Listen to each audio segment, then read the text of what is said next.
तो बेसिकली इस लेक्चर में हम इंट्रोड्यूस करवाएंगे basic objects of functional analysis. वो क्या होगा कि ये हमारे पास x कोई नॉर्म स्पेस है या वेक्टर स्पेस है और हमारे पास y भी एक वेक्टर स्पेस है और ये दोनों over the same field f है, यानी f सेम फील्ड है जिन पर ये वेक्टर स्पेसिस है। ठीक है, अब हम इसमें अगर कोई मैप t डिफाइन करें फ्रॉम x टू y और ये स्टैंडर्ड एक मैप हो जो कि वेक्टर स्पेसिस के अलजेब्राइक स्ट्रक्चर को प्रिजर्व करे, तो ये मैप असल में लीनियर मैप या लीनियर ऑपरेटर कहलाता है। ठीक है, और ये x जो है ये इसकी डोमेन कहलाती है और y जो है ये इसकी रेंज कहलाती है। ठीक है, तो ये बेसिकली इसमें तमाम आइडियाज ये वही हैं जो एक जनरल लीनियर अलजेब्रा में आपने लीनियर मैप्स के ऊपर पढ़े थे। आगे जाके हम देखेंगे कि ये बेसिक रोल प्ले करता है जिस तरह के ग्रुप थ्योरी में होमोमॉर्फिज्म करता है, इसी तरह वेक्टर स्पेसिस के अंदर linear operator basic role play करता है। अब हम फॉर्मली इसको स्टडी करते हैं।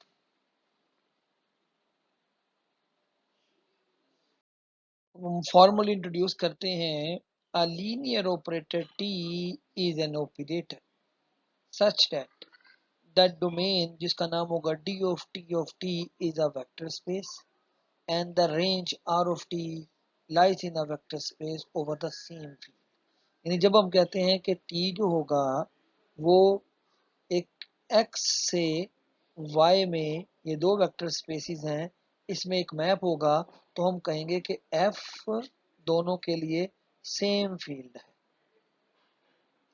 ठीक है, क्लियर है ना?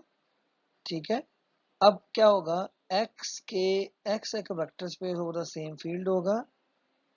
ठीक है, इसकी कोई वैल्यूज हम इनपुट कर सकते हैं, जो वैल्यू हम इसमें इनपुट कर सकते होंगे। ठीक है, ये x एक over the same field vector space होगा, ये डोमेन ऑफ टी भी कहलाएगी। और यहाँ से ये y over the same field का वेक्टर स्पेस है और इसके अंदर जो जवाब इसके आएंगे, फर्ज करें ये वाला जवाब आता है ये, तो ये कहलाएगा आर ऑफ टी।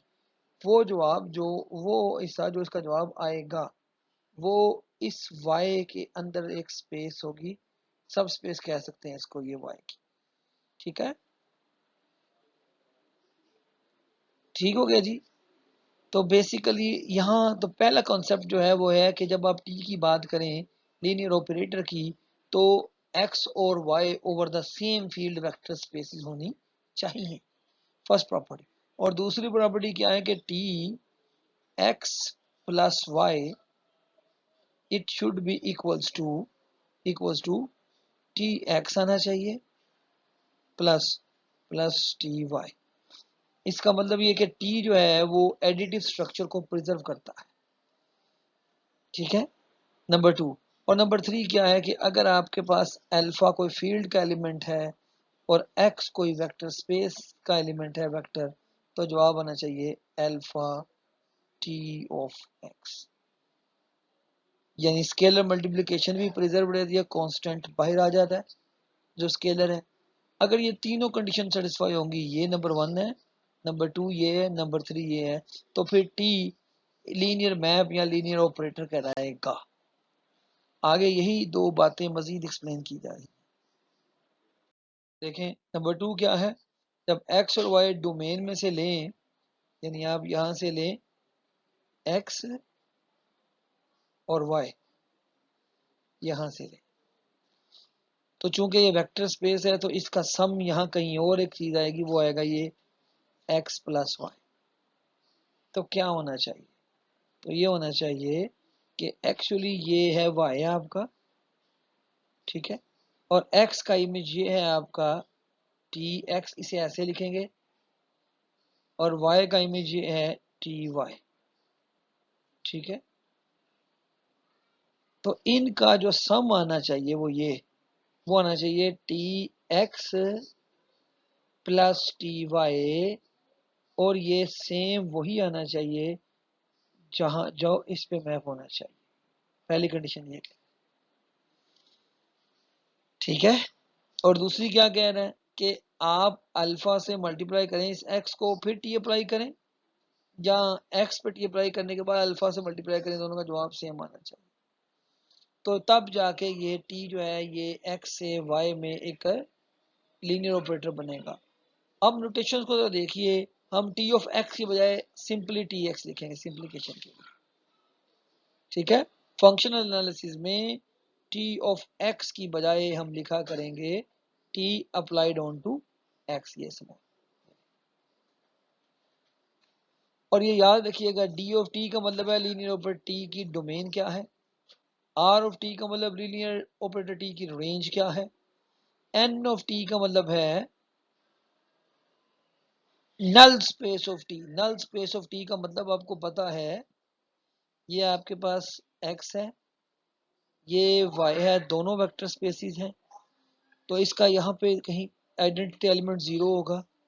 तो नल स्पेस का मतलब है ये कौन कौन से वेक्टर हैं, फर्ज करें ये तीन वेक्टर्स हैं जो जीरो पे जा रहे हैं, तो नल स्पेस का मतलब है ये वाले पॉइंट्स, वो पॉइंट्स जो टी जिन पे अप्लाई होकर जवाब जीरो देता है, तो वो आपकी इस एक्स की नल स्पेस कहलाते हैं या कर्नल कहलाते हैं, ठीक है। We shall not adopt this term since we must preserve the word kernel for another purpose in the theory of integral equations. So integral equation में कर्नल कुछ और चीज है, लिहाजा हम यहाँ पे सिर्फ नल स्पेस का नाम देंगे, वैसे अलजबरा के अंदर इसका नाम कर्नल ही है, ठीक है। क्वेश्चन मसलन ये देखें, टी ऑफ एक्स मैं टी एक मैप ले रहा हूँ, आर चूंकि मुझे पता है एक वेक्टर स्पेस है ओवर आर, आर से आर में, ये मैंने एक मैप लिया। क्वेश्चन कि क्या ये T of X is equals to mod of X, modulus of X, क्या ये मॉडुलस ऑफ एक्स ये एक लीनियर ऑपरेटर बन सकता है? तो इसका जवाब सिंपल ये है कि जब टी के अंदर हम यहाँ पर -2 करते हैं, तो ये -2 को लिखा जाएगा टी ऑफ -1 इंटू टू, ठीक है। -1 किसका एलिमेंट है? फील्ड का एलिमेंट है, ओके। जो जवाब आना चाहिए वो आना चाहिए सेकंड प्रॉपर्टी ऑफ की मदद से, इसकी मदद से कि ये -1 बाहर आ जाए, तो it should be equal to -1 into T of two, ये आना चाहिए। मगर आता क्या है, अब अप्लाई करें यहाँ टी ऑफ -2, जब टी ऑफ -2 अप्लाई करते हैं तो ये आता है -2 का एब्सोल्यूट वैल्यू, जो क्या आ जाती है +2, तो ये फिर दोनों इक्वल नहीं होते, ये 2 आ जाता है, हमें आना चाहिए minus into T of two. That means कि ये ऑपरेटर लीनियर ऑपरेटर नहीं है आर से आर में।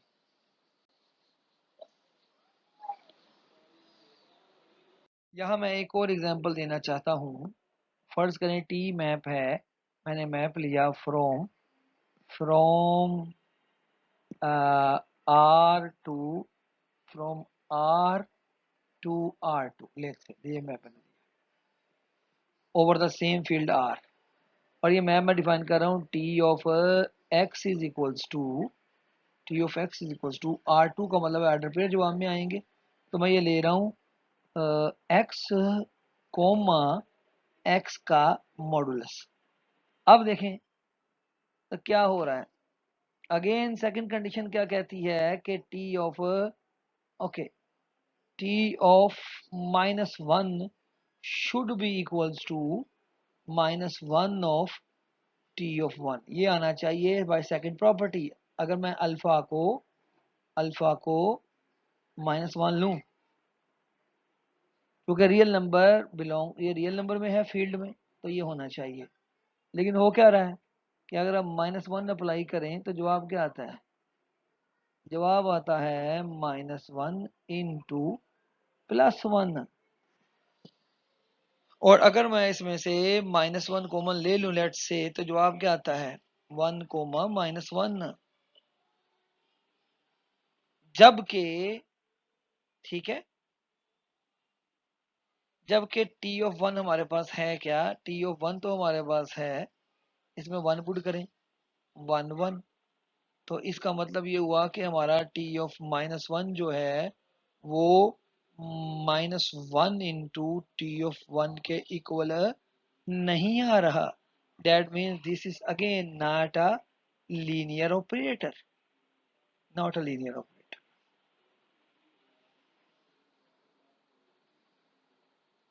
अब हम बात कर लेते हैं कुछ वेरी मशहूर जो हैं, वो फेमस जो हैं लीनियर ऑपरेटर की।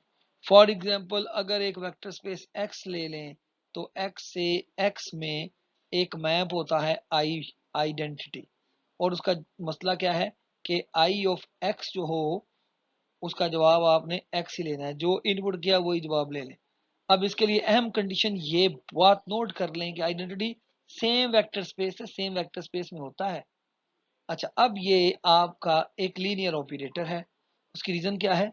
रीजन ये है कि जब I of X plus Y करेंगे तो जवाब ये I of X plus Y by definition क्या होगा? वो होगा एक्स प्लस वाई, क्योंकि आइडेंटिटी है। और X plus Y, X identity के मुताबिक से मैं आई ऑफ एक्स कह सकता हूँ, प्लस ये आई ऑफ वाई होगा। So first condition is true. Second condition क्या है? आई ऑफ अल्फा एक्स क्या होगा? ये होगा अल्फा एक्स ही जवाब आएगा। अल्फा को बाहर रहने दीजिए और एक्स को आइडेंटिटी की वजह से लिख सकते हैं I of X. That means identity map जो है वो एक लीनियर ऑपरेटर है।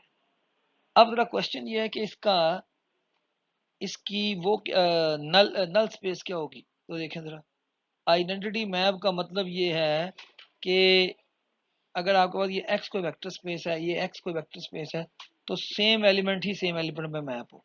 तो एक्चुअली यहाँ पे जीरो है और वो जीरो पे मैप हो रहा है, और कोई एलिमेंट जीरो पे मैप नहीं हो रहा, तो null of identity, null space of identity actually सिर्फ क्या आएगा? सिर्फ आएगा ओनली जीरो। इसमें याद रखेगा। दूसरा आसान तरीन ऑपरेटर, ये प्रूफ आपने खुद कर लेना है कि ये लीनियर ऑपरेटर है, वो जीरो ऑपरेटर है। जीरो ऑपरेटर क्या है कि आपकी वेक्टर स्पेस को, ये x है, ये y है, आपने क्या करना है? इस तमाम एलिमेंट्स को उठा के आपने मैप करना है, सब का इमेज आपने सिर्फ लेना है जीरो, तो तब ये मैप आपका जीरो मैप कहलाता है। और ये जीरो मैप की अगर आप नल स्पेस निकालना चाहे तो पूरी की पूरी एक्स इसकी नल स्पेस है, क्योंकि तमाम एक्स के एलिमेंट जीरो पे मैप हो रहे हैं। ठीक हो गया? ये दो कंडीशंस थी जो ट्रिवियल हैं, जो हर बंदे को बनानी आनी चाहिए लीनियर ऑपरेटर की। आइडेंटिटी के लिए एक्स से एक्स में होना चाहिए, और जीरो किसी भी दो स्पेसिस के दरमियान जीरो मैप एग्जिस्ट कर सकता है। यानी जीरो मैप या ट्रिवियल ऑपरेटर ऐसा ऑपरेटर है जो आप किसी भी, यानी किसी भी दो लीनियर वेक्टर, दो vector spaces over the same field, तो वो वाहिद जो आप हर हाल में बना सकते हैं वो है जीरो ऑपरेटर। ठीक है?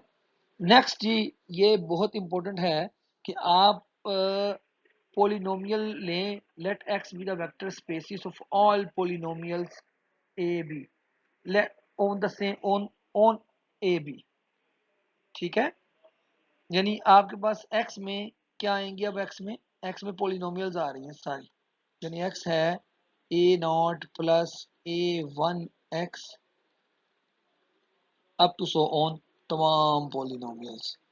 रियल पोलिनोमियल भी हो सकती हैं जिसमें तमाम कोफिशिएंट ए आई जो है वो बिलोंग करेंगे आर से। कम्प्लेक्स पोलिनोमियल भी हो सकती हैं। चले मैं रियल पोलिनोमियल ले रहा हूँ। ठीक है? अब ये सारी की सारी रियल पोलिनोमियल्स में मैं एक्स वेरिएबल को फिट करता हूँ कि वो जो आपकी वैल्यू है वो लेंगे क्लोज इंटरवल ए बी से, तो ये वेक्टर स्पेस बनाते हैं तमाम पोलिनोमियल्स। ठीक है? और इस पोलिनोमियल्स के अंदर एक बहुत इंटरेस्टिंग मैप होता है, वो टी ऑफ एक्स जो है वो है इस पोलिनोमियल का डेरिवेटिव। यानी एक्स है ना, सॉरी आप इसको एफ ऑफ एक्स कह दें इनपुट, तो ये है आपके एफ डैश ऑफ एक्स। और अगर आपको याद हो तो डेरिवेटिव के कुछ रूल्स आपने पढ़े हुए हैं बचपन में, कि अगर एडिशन रूल क्या है डेरिवेटिव का, कि टी का जब आप इनपुट करेंगे एफ प्लस जी, तो वो इंडिविजुअल का आप लेंगे डेरिवेटिव, यानी वो आपके पास आता है T of F plus T of G, यानी डेरिवेटिव लेंगे अलग अलग। और कोई कांस्टेंट हो तो उस कांस्टेंट को बाहर निकाला जाता है, यानी T of alpha of F क्या आता है, वो आता है जी अल्फा बाहर एफ डैश ऑफ। ये दोनों प्रॉपर्टीज जो आपके डेरिवेटिव की हैं ये आपने शुरू से ही पढ़ी हुई हैं, और ये आसान सी बात है कि ये आपके पास एक लीनियर ऑपरेटर होता है डेरिवेटिव। इसी तरह इंटीग्रल भी आपका एक लीनियर ऑपरेटर है। इंटीग्रल में भी आप एडिशन में जो अंदर वेरिएबल्स पड़े हुए हैं, पॉलिनोमियल पड़ी हुई, उनको आप सेपरेट करके अलग अलग कर लेते हैं, कांस्टेंट को इंटीग्रेशन से बाहर निकाल लेते हैं। तो ये दो बहुत ही फेमस एग्जांपल्स हैं लीनियर ऑपरेटर की over vector space of polynomials के ऊपर ये काम करती हैं। तो ये बहुत बहुत फेमस एग्जांपल्स हैं, इनको जरा देखिएगा गौर से ना, ठीक है। ओके, अगर आपसे पूछा जाए कि इस डिफरेंशियल का जो डिफरेंट डेरिवेटिव ऑपरेटर है इसका इसकी नल स्पेस क्या होगी, तो आपको पता है सिर्फ कांस्टेंट है जिनका डेरिवेटिव जीरो होता है। तो इसके इसमें एक नहीं है, इसमें कई नल स्पेस में तमाम कांस्टेंट्स आ जाएंगे। ओके, ठीक है, चलें जी, यहाँ तो कोई क्वेश्चन है तो पूछ लें। अब मैं एक कंक्रीट एग्जांपल दे रहा हूँ। फर्ज करें कि m मेरे पास है 2x2 real matrix. 2x2 real matrix एक वेक्टर स्पेस है, ए बी सी डी, और t मैं जो ले रहा हूँ t applied on to this, या ये ले लें, वो मैं मैप कर रहा हूँ। यहाँ पर मैं ये इसकी बजाय ले रहा हूँ r, लेट्स से r, और वो ये है, this is called the trace of this matrix. इस ट्रेस ऑफ, अगर मैं इस मैट्रिक्स का नाम a लूं तो this is the trace of a, and trace is equals to the sum of these elements in the diagonal a plus d। Question ये है कि क्या ये t जो है ये m2x2 मैट्रिक्स से r में ये क्या ये एक लीनियर मैप है। तो पहली कंडीशन क्या है कि क्या t a plus b should be equals to t a plus T B. तो देखें t ऑफ a आपके पास ले लें, ए बी सी डी है, plus A dash B dash C dash D dash.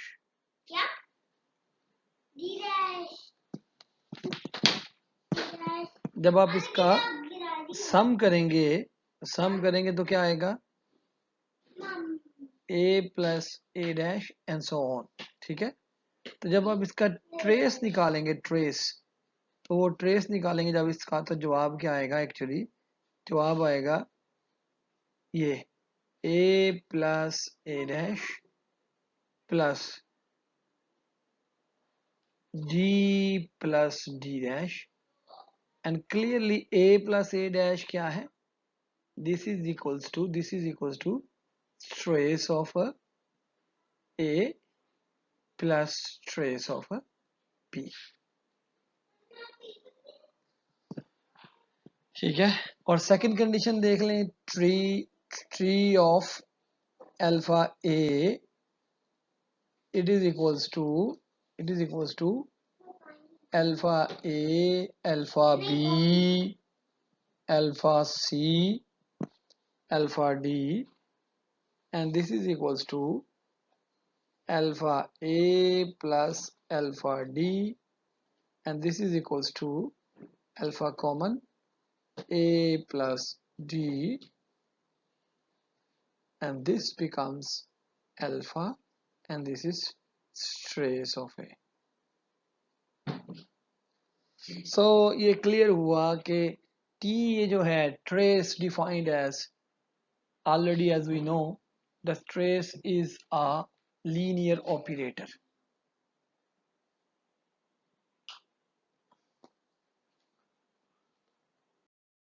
अब ये एक लेजिटिमेट क्वेश्चन है कि अगर ट्रेस है तो what is the null space of trace, null space of T क्या।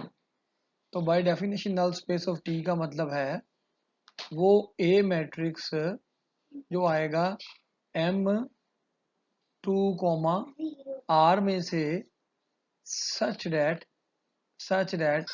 के T of A equals to 0 आ जाए। ठीक है, ए मेरे पास मेरा फर्जी तौर पर क्या है, वो है A C T। तो जब मैं इस कंडीशन को यूज करता हूं तो T ऑफ A मेरे पास क्या है, that is T of A is equals to A plus D. और जब मैं R में इसको 0 लूंगा तो ये आ जाएगा A is equals to minus D, या फिर D is equals to minus A। So our A becomes A is equals to A B C और D की जगह आएगा माइनस A। तो ये कौन से मैट्रिसेस हैं, ये वो मैट्रिसेस हैं अगर आप इस डायगोनल के अलोंग, तो यानी ये वो है ट्रेसलेस मैट्रिसेस जिनका ट्रेस 0 है। ठीक है, सो यहाँ इनका ट्रेस 0 है। ठीक है, सो नल स्पेस में वो मैट्रिक्स आएंगे जो कि ट्रेस 0 के मैट्रिसेस हैं।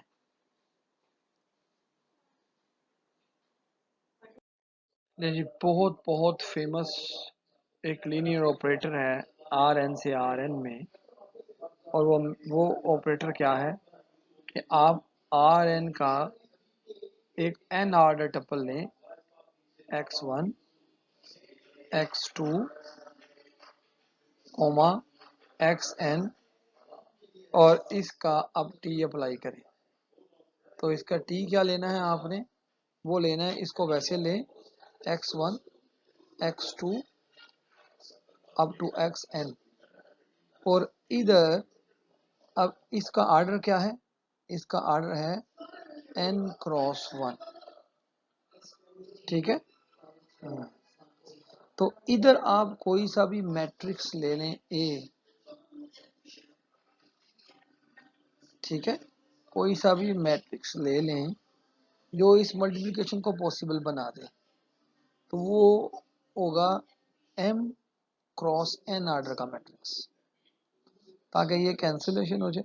सॉरी, वो आपको लेना पड़ेगा square matrix n cross n का, ताकि हाँ ये कैंसिलेशन हो जाए और आपका ऑर्डर आ जाए m क्रॉस 1। ठीक है, m क्रॉस m 1 आएगा तो फिर ये एक आर एन से आर एम में एक लीनियर मैप बनेगा। फॉर एग्जांपल अगर मैं यहाँ पर लूँ मैट्रिक्स यानी x1 और x2 लूँ, ठीक है, और यहाँ मल्टीप्लाई करूँ 1 2 3 4 मैट्रिक्स से, तो ये क्या होगा, ये बनेगा x1 प्लस 2x2, और ये होगा 3x1 प्लस 4x2। ठीक है, और इनपुट ये t ऑफ था x1 x2। so this is a map from R2 to R2, ये मैट्रिक्स, और आपने जो मैट्रिक्स चुना उसका ऑर्डर था 2/2। तो ये आइडिया ये मैट्रिक्स मल्टीप्लिकेशन ये वाली जो थी, ये अप्रूव किया जा सकता है कि ये लीनियर ऑपरेटर है। ठीक है, क्योंकि a प्लस बी जब किसी मैट्रिक्स x से मल्टीप्लाई होंगे कैपिटल X से, तो जवाब आ जाएगा सिंपल ax प्लस bx। ठीक है, और ये फर्स्ट कंडीशन है लीनियरिटी की, और दूसरी अल्फा a ऑफ जब x करेंगे तो ये होगा x मैट्रिक्स, तो ये होगा अल्फा a ऑफ x, दूसरी कंडीशन भी सेटिस्फाई हो जाएगी। इसका मतलब आप a चेंज करते जाएं तो आपके पास एक नया लीनियर मैप बनता जाएगा। और इस तरह आपके पास चूंकि इन्फिनिट मैनी स्क्वायर मैट्रिक्स हैं या कोई भी मैट्रिक्स है, तो आपके पास इन्फिनिट मैनी इस तरह के लीनियर ऑपरेटर्स बन जाएंगे। और ये स्टैंडर्ड क्लास है लीनियर ऑपरेटर्स की, बहुत मशहूर। यहीं तक रखते हैं इसको।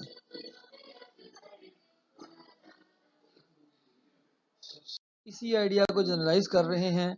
अ real matrix A with R rows and N column, यानी आर क्रॉस एन इसका ऑर्डर है, डिफाइंस अ लीनियर ऑपरेटर। ये सुन लें, हर मैट्रिक्स आपके पास एक लीनियर ऑपरेटर डिफाइन करता है आर एन से